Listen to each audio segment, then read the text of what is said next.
एक आधुनिक गुरु और शिष्य की कथा। शहर के बीचों बीच एक शांत कोना था। कांच की ऊंची इमारतों के बीच छिपा एक छोटा सा योग केंद्र। वहाँ रोज सुबह शाम लोग योग, ध्यान और जीवन के रहस्यों पर चर्चा करने आते थे। वहाँ के गुरु सादा भेष में थे, न माथे पर चंदन, बस एक साधारण सफ़ेद कुर्ता पजामा और हल्की मुस्कान। राहुल 32 वर्षीय आईटी प्रोफेशनल इस योग केंद्र में नया नया आया था। उसी आंखों में थकान थी, न सिर्फ ऑफिस के कोल्ड ड्रिंक प्रोजेक्ट की, बल्कि भीतर कई गहरे एक सवाल की। ध्यान सत्र खत्म होने के बाद वह गुरु के पास आया। राहुल, गुरुजी, एक बात पूछूं? हम सब जानते हैं कि मृत्यु निश्चित है, लेकिन क्यों आती है? अगर जीवन इतना सुंदर है तो उसे खत्म क्यों होना चाहिए? गुरु ने पानी का घूंट लिया, मुस्कुराए और बोले, अगर मैं अभी इसका उत्तर दे दूं तो तुम्हें वह समझ नहीं आएगा। पहले तुम्हें यात्रा करनी होगी, मृत्यु को समझने की यात्रा। अगले रविवार गुरु राहुल को शहर से बाहर एक खेत में ले गए। वहाँ धान की फसल लहला रही थी। गुरु, इन पौधों को देखो, ये अभी हरे हैं, कुछ महीनों बाद ये पकेंगे, सुनहरे हो जाएंगे, फिर काटे जाएंगे। अगर हम इन्हें अभी ही काट दें तो अनाज अधूरा रहेगा। जीवन भी ऐसा ही है। हर आत्मा का एक मौसम होता है। मृत्यु तब आती है जब उसका मौसम पूरा हो जाता है। राहुल ने फसल के लहलाते खेत को देखते हुए महसूस किया, शायद मृत्यु कोई कुरु अंत नहीं, बल्कि एक स्वाभाविक प्रक्रिया है। मृत्यु का डर और उसका कारण। गुरु ने एक दिन राहुल को पास बुलाया और कहा, मृत्यु का डर क्यों लगता है, जानते हो? राहुल ने कहा, क्योंकि हम सब कुछ खो देंगे। गुरु, नहीं, डर इसीलिए लगता है क्योंकि तुम सोचते हो कि तुम यह शरीर हो, यह नाम हो, यह पहचान हो। लेकिन अगर तुम जान लो कि तुम इस शरीर से परे हो, तो मृत्यु उतनी ही स्वाभाविक लगेगी जितना नींद का आना। एक शाम गुरु राहुल को एक कैंसर हॉस्पिटल ले गए। वहाँ एक 80 वर्षीय महिला थी, कमला देवी। चेहरे पर झुर्रियाँ, शरीर कमजोर, लेकिन आंखों में शांति। माँ, आपको डर नहीं लगता? कमला देवी, बेटा, डर तो तब लगता था जब सोचती थी कि यह शरीर ही सब कुछ है। अब समझ गई हूँ कि मैं केवल यात्री हूँ। यह शरीर मेरा घर था और मृत्यु बस कह रही है, अब अगली यात्रा पर चलो। राहुल ने यह सुना और भीतर कुछ बदल गया। गुरु ने अगले हफ्ते राहुल को नदी किनारे बुलाया। सूरज ढल रहा था, पानी पर सुनहरी आभा बिखरी थी। गुरु, देखो राहुल, यह नदी बह रही है। हर पल पानी बदल रहा है। अगर पानी बहना बंद हो जाए तो नदी सड़ जाएगी। जीवन में भी अगर जन्म और मृत्यु का प्रहार ना हो तो अस्तित्व ठहर जाएगा। गुरु ने 5 कारण बताए। पहला, पुराने को हटाकर नए के लिए जगह बनाना। दूसरा, आत्मा का विकास हर जन्म एक स्कूल की कक्षा जैसा है। तीसरा, संतुलन बनाए रखना।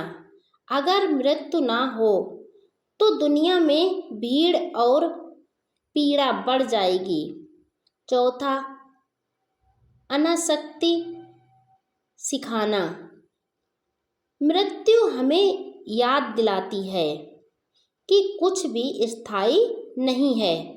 और सबसे महत्वपूर्ण पांचवा पॉइंट, मृत्यु का अवसर।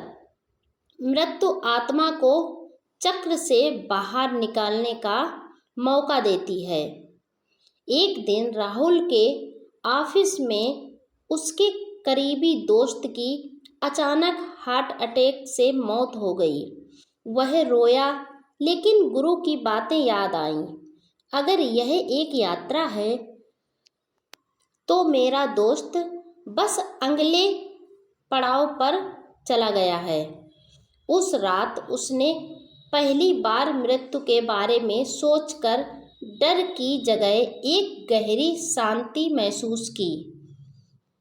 कई महीनों बाद राहुल सुबह ध्यान के लिए आया तो देखा गुरु चुपचाप आसन पर बैठे हैं। उनकी सांसें थम चुकी हैं।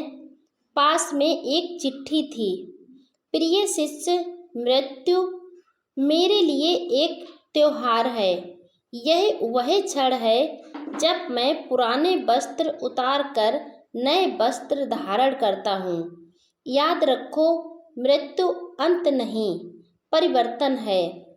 राहुल की आंखें भीग गईं, लेकिन वह मुस्कुराया क्योंकि अब वह समझ चुका था।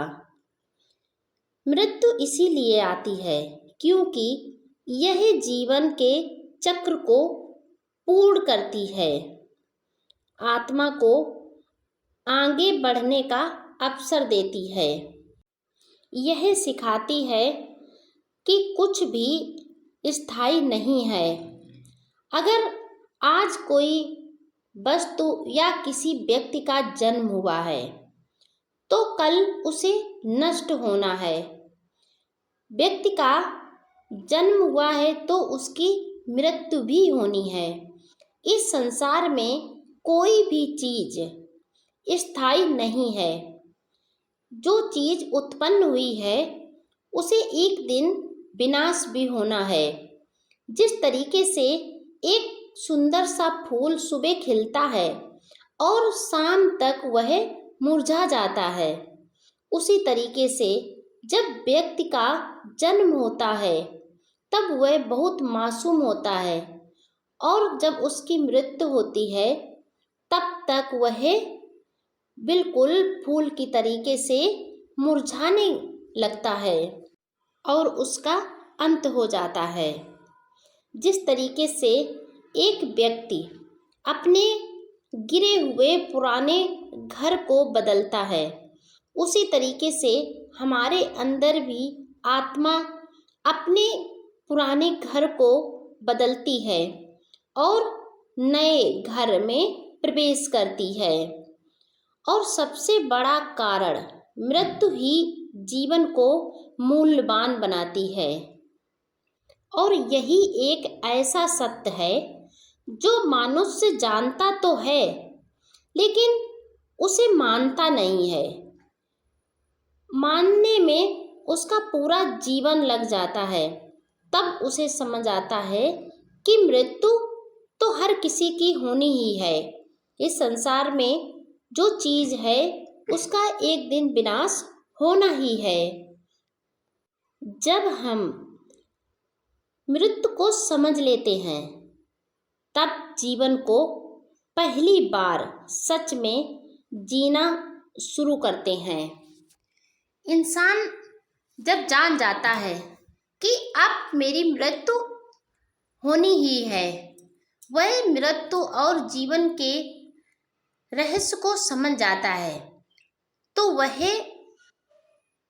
जीवन में आनंद महसूस करने लगता है, अपने जीवन को जीना सीख जाता है।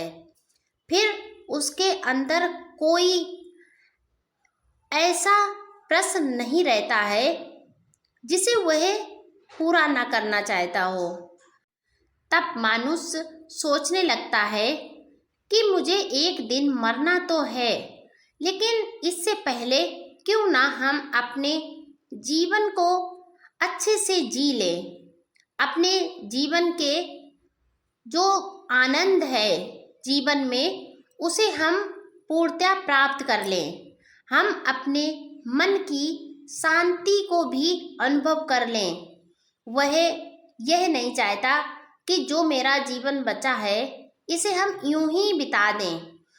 कुछ ही पल के समय में वह हर वो अपनी इच्छाएं पूरी करना चाहता है। वह हर शांति का अनुभव करना चाहता है जिसे उसने नहीं जिया होता है। वह सोचता है कि हम मर तो जाएंगे, लेकिन यह जीवन इतना अच्छा है, इसे एक बार हम अच्छे से समझ लें। और वह फिर अपने जीवन और मृत्यु के रहस्य को पूर्णतः जानने की कोशिश करता है। और जैसे ही वो जान लेता है, फिर उसके अंदर कोई इच्छाएं नहीं बचती हैं। फिर तो वो चाहता है कि बस मैं अब इस जीवन और मृत्यु के बंधन से मुक्त हो जाऊं। मैं ऐसे कर्म करूं। ईश्वर से प्रार्थना करता है कि मुझे ऐसी शक्ति दें, मुझे ऐसा उपाय बताएं जिससे हम ये जीवन और मृत्यु के फंद से मुक्त हो जाएं सदा सदा के लिए। ज्ञान और ध्यान से गुरु के संपर्क में आकर हम जीवन और मृत्यु के फंद से मुक्त हो सकते हैं। जीवन केवल एक अध्ययन नहीं, बल्कि एक अनंत पुस्तक है। जब तक हम उसे बंद करना ना सीखें, तब तक हम इसे संसार में फंसे रहेंगे। और जब हम इसे बंद करना सीख जाते हैं, तो हम जन्म और मृत्यु के फंद से मुक्त हो जाते हैं। वीडियो लाइक, शेयर, कमेंट करें। अगर आप मेरे चैनल पर पहली बार आए हैं तो चैनल को सब्सक्राइब करके बेल आइकन जरूर प्रेस कर दें, जिससे मेरा आने वाला हर एक वीडियो आपको समय पर मिलता रहे।